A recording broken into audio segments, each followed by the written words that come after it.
আজকে বাসায় ফুচকা বানিয়েছিলাম শুধুমাত্র আমার ছেলের আবদারে। ও ফুচকা খেতে ভীষণ পছন্দ করে, তাই ভেবেছি বাইরে থেকে তো রেগুলার কেনা হয়, আজকে না হয় ওকে বাসায় বানিয়ে ওকে ট্রিট দেওয়া যাক। আজকে ফুচকার শিলটাও আমি নিজে বানিয়েছি। সমপরিমাণ ময়দা আর সুজি দিয়েছি, এখানে যে যার পছন্দ মতো দিতে পারেন, তবে আমি 1 কাপের থেকে একটু কমিয়ে নিয়েছি। কিছুটা লবণ আর সাদা তেল দিয়ে ভালোভাবে মিশিয়ে আমি অল্প অল্প করে পানিতে টাইট করে নিব। এখানে কিন্তু ডোটাকে টাইট করে মেখে নিতে হবে। নরম হলে কিন্তু ফুচকার শিলটা ভালোভাবে তৈরি করা যাবে না, আর পরবর্তীতে ফুচকাগুলো ফুলতে চাইবে না। তাই চেষ্টা করতে হবে টাইট করে একটা ডো রেডি করে নিতে হবে। তারপরে আমি শেষে এসে ভুলে গিয়েছিলাম এখানে বেকিং সোডা দিতে, তাই শেষে এসে কিছুটা পরিমাণ বেকিং সোডা দিয়ে আবারও মিশিয়ে 10 থেকে 15 মিনিট রেস্টে রেখে দেব। তারপরে 5 থেকে 6 মিনিট আবারও মেখে নিয়ে নর্মাল রুটির মতো একটা রুটি রেডি করে নিচ্ছি। এখানে খুব বেশি মোটা আবার খুব বেশি পাতলা করে রুটিটাকে বেলা যাবে না, তাহলে কিন্তু ফুচকাগুলো পরবর্তীতে ফুলতে অসুবিধা হবে। দেখিয়ে দিলাম পুরোটাটা কেমন রেখেছি। এবার একটা ঢাকনা নিয়ে একটা কৌটার ঢাকনা নিয়েছি আমি। এবার এই ঢাকনাটা দিয়ে ফুচকাগুলোকে কেটে নিব। এখানে যে রকম সাইজে চাচ্ছেন সেরকম একটা ঢাকনার বা যে কোনো কুকি কাটার দিয়ে এগুলোকে কিন্তু কেটে নিতে পারেন। আমি আমার যে সাইজে কেটে নিয়েছি আমার কাছে মনে হয়েছে ফুচকাগুলো একদম পারফেক্টলি তৈরি করে নেওয়া হয়েছে। এভাবে আমি সবগুলোকে আগে ফুচকা রেডি করে নেব।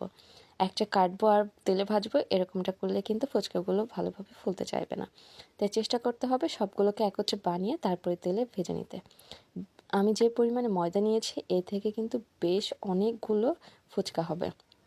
আর এভাবে আমি সবগুলোকে বানিয়ে নিয়ে এবার তেলে ভেজে নেব। তেলটাকে পুরোপুরি গরম করে নিতে হবে, একদম ধোয়া ওঠা গরম। তারপরে তেলের মধ্যে একটা করে ছেড়ে দেবো, দেখুন একদম ফুলকো ফুলকো হয়ে ফুলে উঠবে। তো এভাবে আমি সবগুলোকে ভেজে নেব। আমরা যখন ফুচকা কিনে খাই ফুচকাগুলো কিন্তু একটু কালারফুল করে, মানে একটু কড়া কালার করে ভেজে নেওয়া হয়। আমি আজকে চেষ্টা করেছি সেভাবে ফুচকাগুলোকে ভেজে নিতে। ফুচকাগুলো পারফেক্টলি ভাজা হলে পরবর্তীতে খেতেও কিন্তু বেশ মজা লাগবে।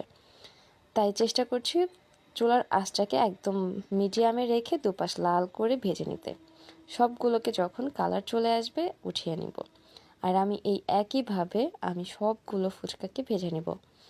আগে ফুচকাগুলো ভেজে নিব, আর অন্যদিকে আমি কিন্তু ফুচকার পুরটা রেডি করার জন্য ডাবলি ডাল আর আলু এগুলোকে সিদ্ধ করে নিয়েছি। সেটা হয়তো আপনাদের দেখিয়ে দেইনি, তবে আমি বলে দিলাম। তো এভাবে করে দেখুন আমার সবগুলো কিন্তু ভেজে নেওয়া হয়ে গিয়েছে। তো এবার ফুচকার পুর বা ভর্তাটাকে রেডি করে নেব। তার জন্য 1 কাপ পরিমাণ সিদ্ধ ডাবলি আর আলু নিয়েছি 1 কাপ পরিমাণ। এখানে কিন্তু কোনো লবণ বা হলুদ কিছুই দেইনি, সিদ্ধ শুধু পানি দিয়ে করেছি। কিছুটা চিলি ফ্লেক্স আর কিছুটা কাঁচামরিচ দিয়েছি স্বাদ অনুযায়ী, বেশ কিছুটা পেঁয়াজ দিয়ে দিচ্ছে, আর কিছুটা পরিমাণ ধনিয়া পাতা। এবার বেশ কিছুটা পরিমাণ চাট মশলা দিয়ে দেবো। চাট মশলাটা না দিলে কিন্তু ফুচকার অরিজিনাল টেস্টটা পাওয়া যাবে না। তাই চেষ্টা করতে হবে ঘরে বানানো হোক আর বাহির থেকে কিনে আনা চাট মশলাটা এখানে দিতে হবে। তারপরে স্বাদ অনুযায়ী লবণ দিচ্ছি, যেহেতু সিদ্ধ করার সময় কোনো লবণ ব্যবহার করিনি তাই এখানে বুঝে একটু পরিমাণে বেশি লবণ দিয়েছি। সব কিছুকে মেখে একত্রে করে একপাশে রেখে দিচ্ছি।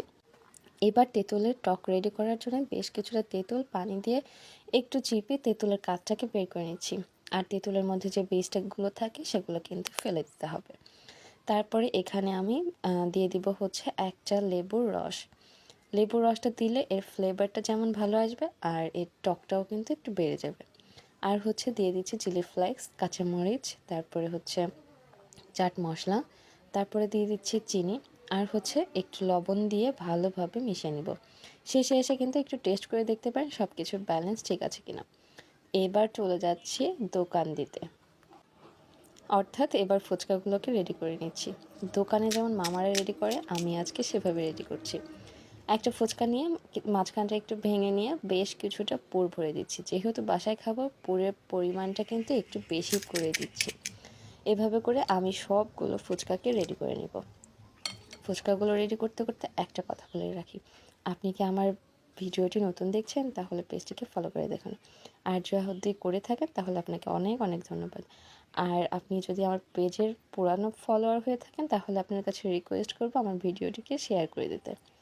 তো একে একে এভাবে করে আমি সবগুলো ফুচকাকে রেডি করে নেব। ফুচকাগুলো রেডি করে নেওয়া হয়ে গেলে আমি এর উপরে পেঁয়াজ কুচি, তারপরে হচ্ছে কাঁচামরিচ কুচি, এরপরে হচ্ছে শসা কুচি, তারপরে দিব হচ্ছে ধনিয়া পাতা কুচি, যে যার পছন্দ মতো দিয়ে দিবেন। আগেই বলেছি যেহেতু বাসায় খাবো সব কিছু একটু বেশি করে সুন্দর করে সাজিয়ে দিচ্ছি। তারপরে শেষে এসে দিয়ে দিচ্ছি একদম বেশ খানিকটা ডিমকে গ্রেট করে। আমি চেষ্টা করি যে কোনো খাবারকে একটু হলেও সাজিয়ে গুছিয়ে দেওয়ার। এবার হচ্ছে পালা একটা ফুচকার উপরে কিছুটা পরিমাণ তেঁতুলের টক দিয়ে জাস্ট মুখের মধ্যে দিয়ে দিন। আর দেখুন এটা যে কী মজা, আমি তো মজা নিয়েছি আর দেখে আবারও লোভ হচ্ছে। তো আপনারা লোভ না করে বানিয়ে নিন। আল্লাহ হাফেজ।